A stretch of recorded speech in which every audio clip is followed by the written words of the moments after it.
ஆ, வணக்கம். நான் இன்றைக்கு இந்த ஊடக சந்திப்பை ஏற்படுத்திய முக்கிய காரணம், ஆ, கடந்த 23ஆம் தேதி இந்திய வெளியுறவு அமைச்சர்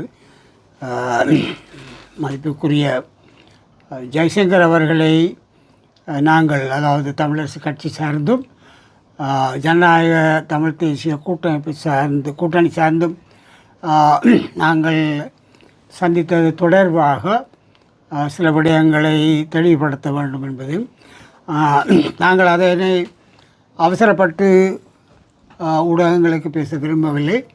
அதனைத் தொடர்ந்து சில கருத்துக்கள் முன்வைக்கப்பட்டுள்ளது. அந்த கருத்துக்களிடையும் சேர்த்து என்னுடைய கருத்துக்களை, அதாவது கட்சி சார்ந்த டிடிஎன் இந்த நாங்கள் பங்கு பற்றிய வகையில் தமிழரசு கட்சி சார்ந்தும் தமிழ் தேசிய கூட்டணி சார்ந்தும் கலந்து கொண்டோம். முக்கியமாக தமிழரசு கட்சியின் தலைவர் என்ற முறையிலும் அந்த இரண்டு கட்சிகளும் ஒருங்கிணைந்த உடன்பாட்டிற்கு இணைந்து செயல்படுகின்றோம். அந்த இணையத்துக்கு ஒருங்கிணைப்பாளரும் என்ற வகையில் நானும் கலந்து கொண்டோம்.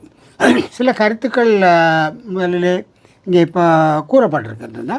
அதற்கு பதிலளிக்க வேண்டிய கடப்பாடு இலங்கை தமிழரசு கட்சியினுடைய தலைவர் என்ற வகையிலும் ஒருங்கிணைப்பாளர் என்ற வகையிலும் கொண்டு, முதலாவது இந்த சந்திப்பு சம்பந்தமாக நாங்கள் ஏற்கனவே ஒரு மகஜரை தயாரித்திருந்தோம். அந்த மகஜர் உண்மையிலே உயர்ஸ்தானிகர்களுக்கு கையளிக்க வேண்டியதாக தயாரிக்கப்பட்டது. ஆனால் அது முகவரியிட்டப்படி அனுப்ப இருந்தது அல்லது அனுப்புகின்ற அது இந்திய பிரதமர் மதிப்பார்ந்த மோடி அவர்களுக்கு அந்த கடிதம் கொடுக்கப்பட்ட விடத்திலே ஜெய்சங்கருக்கு கொடுக்கப்படாமல் உயர்ஸ்தானிகர்களுக்கு கொடுக்கப்பட்டது தவறுன்ற மாதிரியான ஒரு கருத்து சொல்லப்பட்டிருக்கிறது. அது போல உண்மையாக அவர்களுடைய புரோட்டோக்கால் என்று சொல்லக்கூடிய நடைமுறையின்படி இந்திய உயர்ஸ்தானிகர் ஆலயம் நமக்கு அறிவுறுத்தியது பொதுவாகவே அமைச்சர் மகஜர்களை இப்படியான இடத்தில் பெற்றுக்கொள்வதில்லை. அதன்படியால் அந்த மகஜரை உயர்ஸ்தானிகளிடம் கையளிக்க வேண்டும் என்ற வகையில் அந்த மகஜர் என்னாலே உயர்ஸ்தானிகளிடம் கையளிக்கப்பட்டது. அதாவது முறைப்படி தான் அந்த செயல்பாடு இருந்தது. அதில் எந்த தவறும் கிடையாது. அடுத்தது இந்த நாங்கள் கையளித்த ஆவணம் இதுதான். இதில் எல்லாருடைய கையெழுத்தும் இருக்கிறது. 7 பேருடைய கையெழுத்து இருக்கிறது. அதாவது இலங்கை தமிழரசு கட்சி சார்பில் நானும் பொதுச் செயலாளரும் சுதந்திரனும், இபிஆர்எல் சார்பிலே சுரேஷ் பிரேமச்சந்திரன், புரோட் சார்பிலே சித்தார்த்தன் அவர்கள், டெலோ சார்பிலே செல்வம் அடைக்கல்நாதன் அவர்கள், சமத்துவ கட்சி சார்பிலே சந்திரகுமார் அவர்களும், ஜனநாயக போராளிகள் கட்சியிலே வேந்தன் அவர்களும் ஒப்பமிட்டிருந்தார்கள். இதில் முக்கியமாக இந்த இந்த இந்த இந்த சந்திப்பினுடைய அடிப்படை நோக்கம், ஏற்கனவே நாங்கள் எழுதி வரைந்த கடிதம் உண்மையாக இந்த இந்த சந்திப்பு தகுதியாக ஏற்படுத்தப்பட்டு அதுக்கு எங்களுடைய நோக்கம் இந்திய பிரதமரை முதல் கட்டமாக தேவையற்ற காலதாமதத்துக்கு உட்பட்டிருக்கின்ற மாகாண சபை தேர்தலை நடத்துவதை இந்திய அரசாங்கம் இலங்கை அரசாங்கத்திற்கு வலியுறுத்த வேண்டும் என்ற நோக்கம்தான் அது. ஆக முக்கியமான நோக்கம் அது.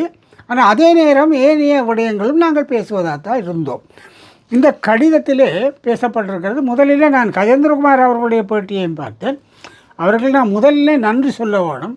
இரண்டாவது அவருடைய போட்டியில் திருப்பி அவரும் சொன்னார், திருப்பி சொன்னார். இந்த கதையில் பேசிய சிவஞானம் அவர்கள் திருப்பி மாகாண சபை தேர்தலெல்லாம் வலியுறுத்தினார், சமஷ்டியை பற்றி வலியுறுத்தவில்லை என்று சொன்னார்.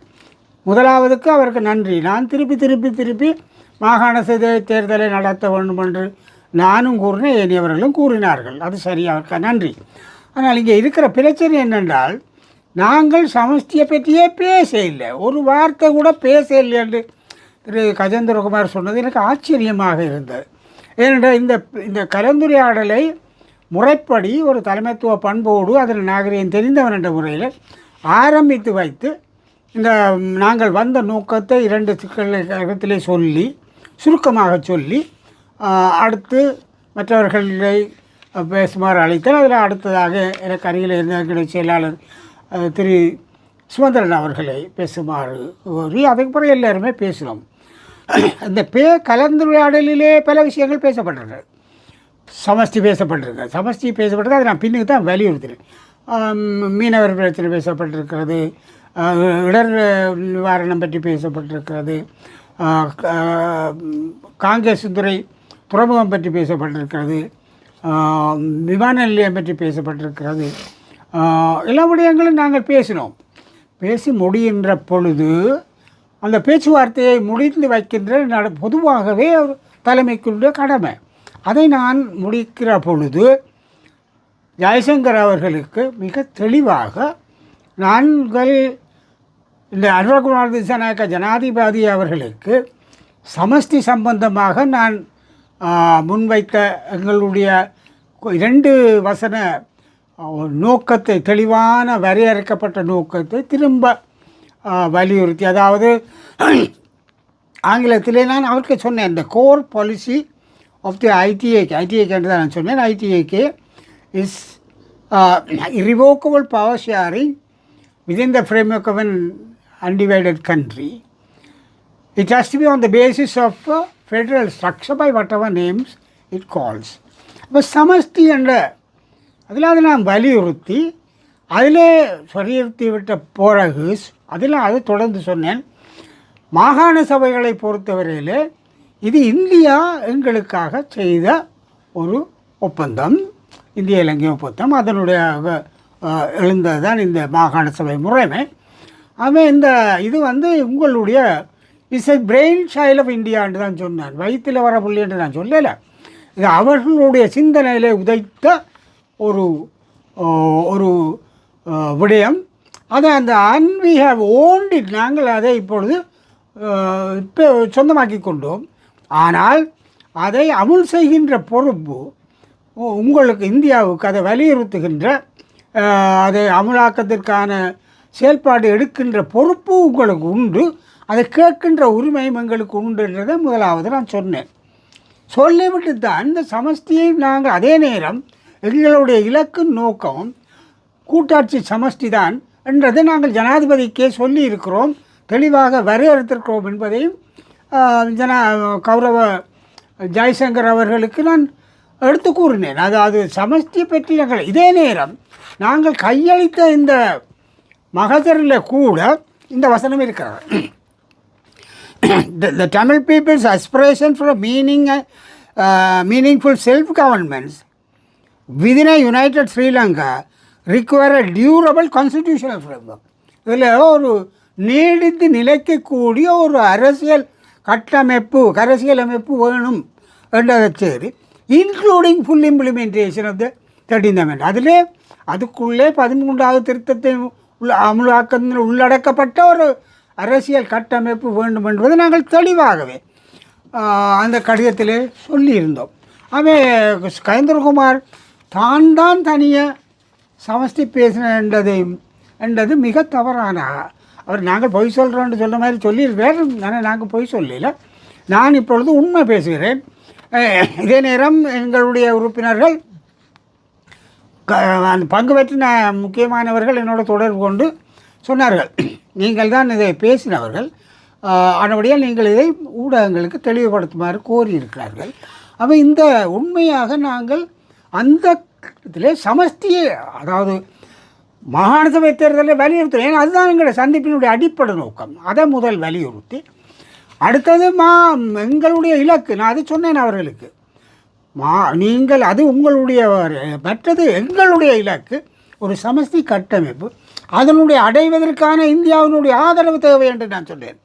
We want your support for that. அது மட்டுமல்ல, உங்களுடைய ஆதரவு சர்வதேச ரீதியாக நாங்கள் இதை அடைவதற்கான, இதை முன்னெடுப்பதற்கான உங்களுடைய ஆதரவு தேவை. அதிலும் நீங்கள் அந்த சர்வதேச சமூகங்களினுடைய ஆதரவை பெற்றுத்தர வேண்டிய தேவையும் உங்களுக்கு உள்ளது, அதை நாங்கள் எதிர்பார்க்கிறோம் என்றது கூட சமஷ்டி சம்பந்தமாக சொல்லுகிற பொழுது நான் ஜெய்சங்கருக்கு சொல்லியிருக்கேன். நான் இப்போது பகிரங்கமாக பேசுகிற பொழுது இந்த கருத்துக்கள் தனியாக இங்கே வராது. உங்களுடைய ஊடகங்களில் வர கருத்துக்கள் நிச்சயமாக இந்திய தரப்பு பார்க்கும்.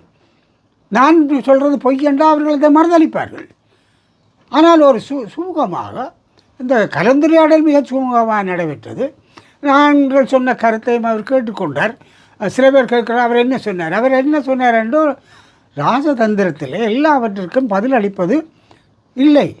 சிலதை கவனத்தில் கொள்வார்கள், சிலது செய்வார்கள், சில நவுல் செய்வார்கள். இதெல்லாம் நடைமுறைகள் இருக்கிறதா தெரியுமாங்க. ஆனால் சில சமயங்களிலே அவர்களுடைய உடம்பு அல்லது மொழியியல் உடலியல் பற்றிலே நாங்கள் காவலிக்கலாம். இப்போ மாகாண சபை விடயத்தை பொறுத்தவரையில் அவர் ஓமண்டாரா இல்லையான்னு சொன்னால் நடக்க இயலாது அல்லது என்று கருத்துக்கள் சொல்லப்படுதில்லை. ஆனால் உண்மையாக நடந்தது. உங்களுக்கு என்ன சொன்னார் என்று அவர் கேட்டவர். அப்போ நாங்கள் சொன்னோம் 2024 அடுத்த வருஷம் என்று சொன்னார்கள். 2024 அடுத்த வருஷம் என்று 25 முடிஞ்சுது. ஆனால் இப்பொழுதும் அடுத்த வருஷம் சொல்கிறார்கள். அது 26 நடக்கும்ன்றது தெரியாது. அதுதான் அது வலியுறுத்துகிறோம்ன்ற. அப்போ அடுத்த வருஷம்ன்றது டிசம்பர் வரையில் போகலாம்ன்ற ஒரு கருத்தை நாங்கள் சொன்னதான் அவர் next year up to end of டிசம்பர்ன்றது உண்மை. அதை நாங்கள் ஒத்துக்கொள்ளலாம். ஆனால் நாங்கள் வலியுறுத்தி அவர் இல்லை நான் செய்ய மாட்டேன், இப்போ சுனாமி வந்துட்டு இல்லாட்டி நித்தாத் புயல் வந்துட்டுன்னு அவர் ஒன்றும் சொல்லலை. பாதிப்புகள் பற்றி பேசினோம், நிவாரணங்களை பேசினோம். தாங்கள் நிவாரணம் அளிக்கிறதை பற்றி சொன்னார்கள், என்ன உதவி செய்கிறதை பற்றி சொன்னார்கள். தாங்கள் எவ்வளவு தூரம் 450 பில்லியன் தொடர்பான டாலர்கள் தொடர்பான விடயங்களை சொன்னார்கள். அதெல்லாம் தெளிவானது. ஆனால் சமஷ்டியை பற்றி நாங்கள் ஒரு சமஷ்டி கட்சியை சார்ந்தவர்கள். நாங்கள் பேசுகிற பொழுது அனுர்குமார தேசானக்கிட்ட போகிறதே பேச்சுவார்த்தை ஆரம்பிக்கிறதே நான் இதை சொல்லித்தான் ஆரம்பித்தேன். அதே தான் அது இந்த விடயத்தில் பின்னால் தான் இதை நான் சொன்னேன். ஏனென்றால் நாங்கள் போனது முக்கியமாக அது கஜேந்திரகுமாருக்கு ஒருவேளை பிறந்த மாகாண சபை முறைமை அல்லது 13 இலங்கை இருந்தாலும் அவையில் வேண்டாம் ஒட்டியாட்சிக்குள்ளே ஒட்டியாட்சிக்குள்ளே அடங்க எல்லோரும் போய் நிற்கிறோம் சத்தியபிரமாணம் எடுத்துக்கொண்டு. ஒட்டியாட்சி ரெட்டியாட்சி அது வேறு விஷயம். ஒட்டியாட்சிக்கெல்லாம் முடங்கி போகும்னு சொல்லி போட்டு அப்படியானாக்க தேர்தலில் கேட்குறதுக்கு தேர்தலுக்கு கேட்போம். என்ன அது வந்து ஒரு செல்ஃப் கான்ட்ராடிக்டரி சுய முரண்பாட்டோட ஒரு கருத்து. நான் வேண்டாம்னா பேத்து கேட்குறது தேர்தலில் கேட்பியல் என்றால் இல்லை என்ற பதில் அதில் ஏதோ ஒரு பேட்டியில் காண்டிபன் அவர்களும் சொன்னதை பார்த்தேன், கலைஞர்மார் அவர்களும் அதை வழுக்கி போட்டு சில நேரம் இன்னொரு பேட்டியில் பார்த்து நாங்கள் கேட்போம். ஏனென்றால் அது வேறு யாரும் புலியானாக்கள் அதில் வந்துடக்கூடாதான். சரி, புலியானாக்கள் வரையிலேன்னா சரியானாக்கள் என்று எங்களை கருதினா நீங்கள் எங்களுக்கு சப்போர்ட் பண்ணலாமே. அதை விட்டுட்டு நீங்கள் அதுக்காக வேண்டாம் நீங்கள் புலியானா நீங்கள் போட்டியிட வேணும். எது தேவை? ஏனென்றால் உங்களுடைய ஆக்களுக்கு பதவி தேவை. அதை வச்சுக்கொள்ளலாம், பிரச்சனை கேட்க வேணாம் நான் சொல்லலை. ஆனால் அதை நாங்கள் கேட்க போகிறோம், மாணவரை ஏற்றுக்கொண்டு கேளுங்களேன். அப்போ கேட்குற எங்களை கொச்சப்படுத்தக்கூடாது. நாங்கள் மாகாண சபை முறைமைதான் எங்களுடைய தெரிவண்டோ அது திருப்தி அண்டோ அதை முழுமையாக நாங்கள் தீர்வாக ஏற்றுக்கொள்கிறோம் என்றோ தமிழரசு கட்சியோ ஜனநாயக தமிழ் தேசிய கூட்டணியோ எந்த காலத்திலும் செய்யலை. இதில் குறைவாக சில முரண்பாட கருத்துக்கள் நாங்கள் கலந்த காலத்தில் செய்திருக்கலாம். இந்த விடயத்தில் நாங்கள் ஒரு காலம் அந்த நிலைப்பாடு எடுக்கலை. இப்போ அதை நோக்கிய பயணம் இருக்கிறது. அவை இந்த கலைஞர்மார் அவர்களுடைய இந்த கருத்து இந்த முன்வைப்பு உண்மைக்கு புறம்பானது. நான் தெளிவாக மிக பொறுப்போடு சொல்கிறேன். நான் இப்போ உங்களை கேட்டுக்கொள்வது என்னோட பங்கு பற்றிய ஏனிய 7 பேர் 6 பேர் இருக்கிறார்கள். அவர் ஒவ்வொருத்தர் ஒரு ஆசிரியர் இருக்கிறார், சித்தார்த்தன் இருக்கிறார், செல்லம் இருக்கிறார், சுரேஷ் இருக்கிறார். இப்படியெல்லாம் நீங்கள் கேட்டு பாருங்கள், ஒவ்வொரு தரம் கேளுங்க. இது ஒன்று சமஷ்டியை பற்றி நாங்கள் பேசியிருந்தாங்களா, சிவஞானம் பேசியிருந்தேன், அதான் பேசியிருந்தான். அது அது கேட்டு நீங்கள் கேட்டு இதை உறுதிப்படுத்தி மக்களுக்கு தெளிவுபடுத்த வேணும். உண்மையை பேசலாம், ஆனால் உண்மைக்கு புறம்பாக பேசுகிறது நாகரிகமும் அல்ல, அரசியல் நாகரிகமும் இல்லை. ஆகவே இது மக்கள் இதை புரிந்து கொள்ள வேணும் என்றதான் என்னுடைய கோரிக்கை.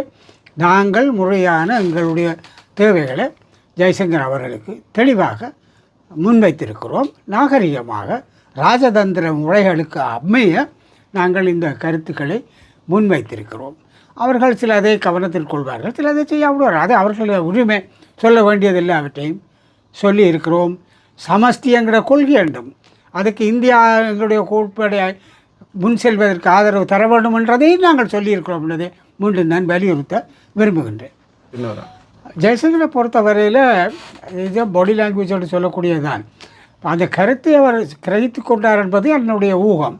ஆனால் அதுக்கு மேலே இப்பொழுது என்ன செய்யக்கூடியது என்னென்னா, மாகாண சபை தேர்தல் சம்பந்தமான விடயத்தில் அவர் கேட்டு அறிந்தவர். நாங்கள் இதை சொல்லி இருக்கிறோம். ஆகவே அவர் எந்த அளவுக்கு அதை அவர் அதில் கமிட் பண்ண இல்லை. அதாவது இல்லை இதுதான் செய்வன். அவர் ஒரு அமைச்சர், ஒரு அரசாங்கம் சார்ந்தவர். இப்படியான ஒரு முக்கியமான விடயத்தில் இன்னொரு நாட்டு அரசாங்கத்தோடு தொடர்புடைய விடயங்கள். ஆகவே அதை பற்றி அவர் என்னுடைய அனுமானம் அந்த எங்களுடைய கோரிக்கையை கவனத்தில் கொண்டார் என்பதை அவருடைய பாடி லாங்குவேஜ் காட்டியது. ஆனால் அவர் வெளிப்படையாக எதுவுமே சொல்ல இல்லை. நான் நினைக்கிறேன் சொல்லாமல் விடுறது அவருடைய ராஜதந்திர நடைமுறை என்று நான் நினைக்கிறேன். இலங்கை அரசு நான் நினைக்கிறேன், எதிர்பார்க்கிறேன். எங்களுடைய விடயங்கள் கூடுதலாக பேசியதே நாங்கள். சில பேர் கயந்திரகுமார் பேசினது தான் கவனித்து விடுத்தாரண்டு, அப்படி கிடையாது. இது எல்லாமே ஊகத்தின் அடிப்படையில் எழுதப்படுகிற விடயங்கள். ஆனால் நிச்சயமாக எங்களுடைய சந்திப்பின் பிரதிபலனாக சில முயற்சிகள், முன்னெடுப்புகளை இந்தியா செய்யும் என்பதை நான் நம்புகிறேன். ஆனால் அதை இப்பொழுது அவர்கள் வெளிப்படையாக ஊடகங்களுக்கோ தெரிவிப்பதை நான் நினைக்கல தெரிவிப்பார்கள். ஆனால் செயல்படுத்தக்கூடிய மாகாண சபை தேர்தலை நடாத்த வேண்டும் என்பதிலே அவர்கள் இரண்டாம் கருத்து கிடையாது. இது நான் ஏற்கனவே சொன்ன மாதிரி இது அவர்களுடைய சிந்தனை குழந்தை. அவை அது அந்த குழந்தையை பாதுகாப்பதற்கும் தொடர்ந்து இருப்பதற்கும் அவர்களுக்காக உறுதி இருக்குது, விரும்ப இருக்குது. அதனுடைய அதை அமுல் செய்வதை, தேர்தல் நடாத்துவதை அவர்கள் ஏதோ ஒரு சந்தர்ப்பத்தில் வலியுறுத்துவார்கள்னு நான் நம்புகிறேன். சீனா பாகிஸ்தான் தொடர்புள்ள கடிதங்கள் உள்ளடங்கியதாக சொல்லப்படுது. அதில் எந்த விதங்களும் அப்போ இந்த மன்னாரிலே இருக்கக்கூடிய சோலார், அதாவது சூரிய சக்தி கட்டமைப்பு அமைப்பதிலே பாகிஸ்தானை சேர்ந்த சுமார் 40 பேருக்கு அளவிலே அவர்கள் இந்த தொழிலை சாட்டி இங்கே வந்து செயல்படுற அதில் பல நிபுணர்கள் இருக்கிறார்கள். அவர்கள் வந்து இங்கே பணியாளர்களாக வந்து செயல்படுவது பற்றிய நாங்கள் திரு சுதந்திரன் அவர்கள் ஜெய்சங்கர் அவருடைய கவனத்துக்கு கொண்டு வந்தது மட்டுமல்ல, அதில் இருக்கக்கூடிய அவர்களுடைய பெயர், பாஸ்போர்ட் இலக்கம், அந்த கடிதங்கள், அவருடைய விவரம் வலிமை போல உயர்ஸ்தானிகர்களுக்கு கையளிக்கப்பட்டது. இந்த கரைத்துறை பெற்று பிரதேச சபையிலான இந்த வரவு செலவு திட்டத்திற்கு வந்து தமிழரசு கட்சிகளில் உறுப்பினர்கள் வந்து தேசிய மக்கள் சக்திக்கு வாக்களித்ததாக சொல்லப்படுது. இது சம்பந்தமாக அந்த சில தவறுகள் நடந்திருக்கின்றன, தப்பு அபிப்பிராயங்களும் இடம்பெற்றிருக்கிறது, அல்லது தவறான புரிதல்களும் இந்த விடயத்தில் நடந்திருக்கிறது என்று நான் நினைக்கிறேன். என்றால் ஆரம்பத்திலேயே அந்த தெரிவில் முதலிலே இந்த தெரிவுகள் பகிரங்க வாக்கெடுப்பா அல்லது வெளியே இரகசிய வாக்கெடுப்பான்ற இதிலேயே சிக்கல்கள் வந்துட்டுது. அதுக்கு பிறகு அந்த வாக்கெடுப்பில், இறுதி வாக்கெடுப்பில் அது தவறிப்போய் யார் மாறி வாக்கெடுத்துன்னு எங்களால் அனுமானிக்க முடியாது. ஆனால் எல்லா கட்சிகள்லேயும் குளறுபடி நடந்திருக்கிறது. அது அதனுடையால் தலைவர் தெரிவு சரியோ புளியோ அது என்பிபிக்கு போயிட்டு. ஆனால் வரவு செலவு திட்டத்தை பொறுத்தவரையில் நாங்கள் தெளிவாக 24ஆம் தேதி அந்த கருத்துரை பற்றி உறுப்பினர்களுக்கான ஒரு வாட்ஸ்அப் குரூப் இருக்குது. அதில் தெளிவாக பொதுச் செயலாளர் ஒரு அறிவித்தலை பதிவு செய்திருக்கிறார். அதிலே நானும் தலைவரும் ஜனநாயக தமிழ் தேசிய கூட்டணி தலைவர்களிடம் இந்த விடயம் பற்றி கலந்துரையாடி இருக்கிறோம். அதன்படி 26ஆம் தேதி சமர்ப்பிக்கப்படுகின்ற வரவு செலவு திட்டத்தை எதிர்த்து வாக்களிப்பது என்ற முடிவை அந்த வாட்ஸ்அப் குரூப்பிலே, அதிலே லோகேஸ்வரனும் இருக்கிறார், எல்லாரும் இருக்கிறார், 7 பேரும் அந்த உறுப்பினர்கள் இருக்கிறார்கள், அதிலே நாங்கள் பதிவு செய்திருக்கிறோம். ஆகவே அவருக்கு அந்த அறிவுறுத்தல் அதன்படி வழங்கப்பட்டிருக்கிறது. அப்படி இருந்தும் லோகேஸ்வரன்